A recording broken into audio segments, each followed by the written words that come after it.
Anthony Joshua's status as boxing's rising star might not be the only reputation on the line in Saudi Arabia this weekend.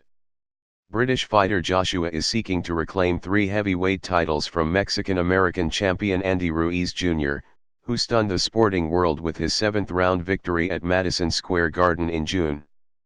But Saturday's much-anticipated world heavyweight title fight is facing criticism from human rights groups who have accused the host country of attempting to hide its record behind the prestige of the sporting glamour event. The fight is the first of its kind to take place in the Middle East, but rights groups have called the event an attempt to sportswash the country's image on the world stage.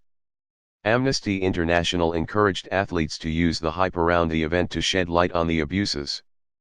But Joshua did not appear to heed the call, saying he was comfortable with fighting in the kingdom. "All I'm here to do is box," Joshua told the Associated Press ahead of the fight, which will reportedly see him pocket $70 million. "It's a massive opportunity," he said. "Boxers need opportunities. Every sport and every business needs global opportunity. It ticks a box for business, but also tourists and sports." NBC News has reached out to Saudi Arabia for comment. The regime has leaned heavily on sports and entertainment as it seeks to improve its image in the wake of widespread revulsion and condemnation following the brutal killing of journalist Jamal Khashoggi at the Saudi consulate in Istanbul in October 2018. "We have a plan to change the social scene within the kingdom towards what is right, and sport is one of the fields within the 2030 vision that is achieving that goal," Prince Abdulaziz bin Turki Al Faisal Al Saud, chairman of the General Sports Authority, told the BBC ahead of the fight. "We're using sport to invite anyone who wants to see what it really is like here and to showcase the country." Saturday's fight headlined a month-long set of events called Dernières season that started November 22 with a Formula E race and will continue with an 8-man tennis tournament. International recording artists have performed throughout the month. The reclusive kingdom also introduced a new tourist visa scheme in September to attract foreign visitors.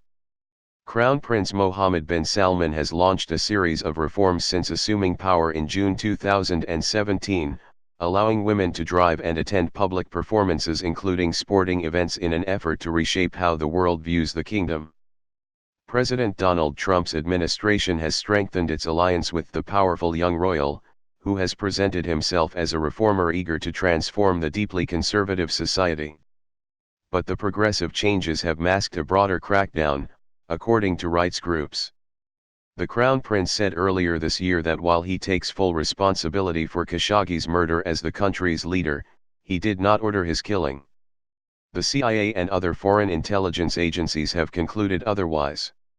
Despite the hype over supposed reforms, Saudi Arabia is in the midst of a sweeping human rights crackdown, with women's rights activists, lawyers, and members of the Shia minority community all being targeted, said Felix Jakins, head of campaigns for Amnesty International UK.